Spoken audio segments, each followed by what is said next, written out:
for you.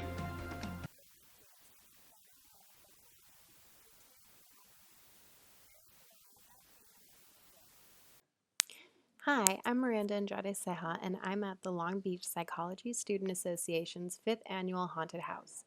This year's theme is Hotel Quarantine and involves a creepy bellhop, a gaggle of infected hotel guests, and incessant dinging. So this is the 5th annual PSA and Psychi Haunted House. It's an event that we throw every year in the psychology basement to have fun, show school spirit, and to raise money for a selected organization. This year we've selected Meals on Wheels America Long Beach, which is a great organization that helps package and serve food to the elderly and those who are physically and mentally impaired. Hi, I'm Vianette Soriano. I'm a junior in animation. Hi, my name is Ivan Lopez. I am a senior electrical engineering major. So we're here at the Psychology Haunted House. I hope it's not scary, and I hope I don't throw up. Yeah, but I hope we have a lot of fun. I'll be here to his knight in shining armor. So this year, the theme for the haunted house is a hotel quarantine.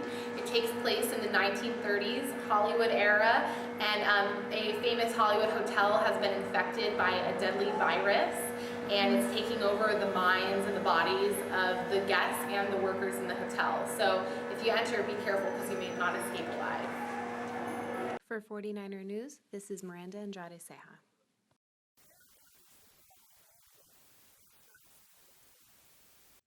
Hi, I'm Rasev, a Daily 49er reporter here at Dia de los Muertos, known in English as Day of the Dead. This Mexican holiday tradition honors the deceased with cartoonish skeletal designs, eating with friends and family, and creating altars of the deceased.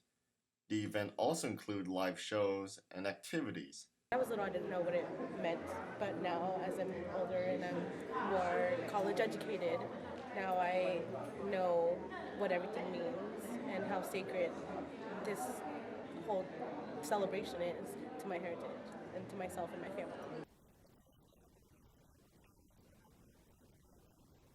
Attendees also go to a holy burial site nearby Lot 20 to pay respects to the deceased.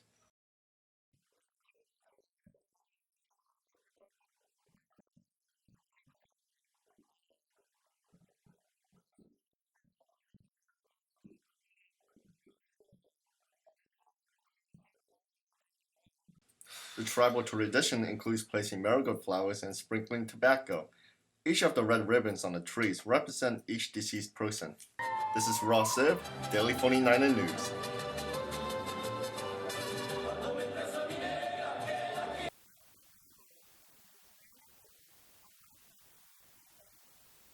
Hey guys, it's Madison. I'm the opinions editor for the Daily 49er, if you've forgotten. This is our 3rd episode of Carpinions, and today we have Miranda, and I'd love for you to say your name to everybody into the camera, because I could not say it. Ha ha ha. My name is Miranda Andrade Ceja. I'm a organizer for Students for Quality Education, and I'm an intern for the California Faculty Association. Thanks for having me. Oh, you're very, very welcome. I heard that you were an intern for CFA. Let's talk a little bit about that. How is that going? What are your duties? What have you done? What have you learned? Well, essentially, I came across CFA through my work with La Raza Student Association, which I'm still a part of. Awesome. So I actually had, one of our now alumni sign me up, or not sign me up, but push me to sign up for CFA. And it's really interesting working for a union because you really do feel like you're doing actual, progressive work. That's awesome. It sounds like they're keeping you busy, which is sometimes good when you have an internship, but also it sounds like you're doing some real good for the campus, which is cool.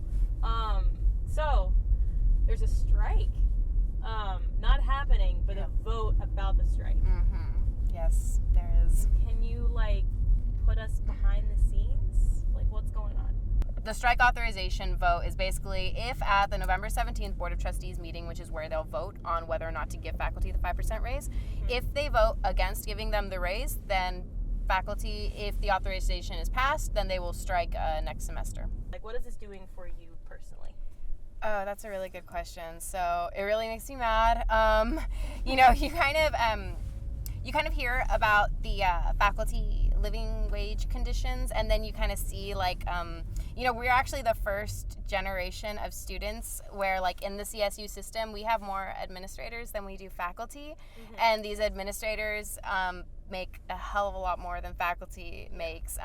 So you kind of like, when you kind of get into this kind of work through union organizing, you start seeing the disproportionate money. It doesn't like match up. You would think that like faculty who really, they run the CSU, essentially students, faculty, and staff, I consider like the backbone of the CSU, and yet I feel as though faculty are being exploited for the gains of administration, people in the executive branches. So All right, Miranda, thank you so much for coming into my car, You're number so one, welcome. and for providing some really great, eloquent insight about CFA and what's going to happen. No problem. You have a really nice car, so Thanks. it's really nice I'm of trying you. to drive as safe as possible. Oh, there you go. So thank you Very much. safe. Thank you. 10 out of 10.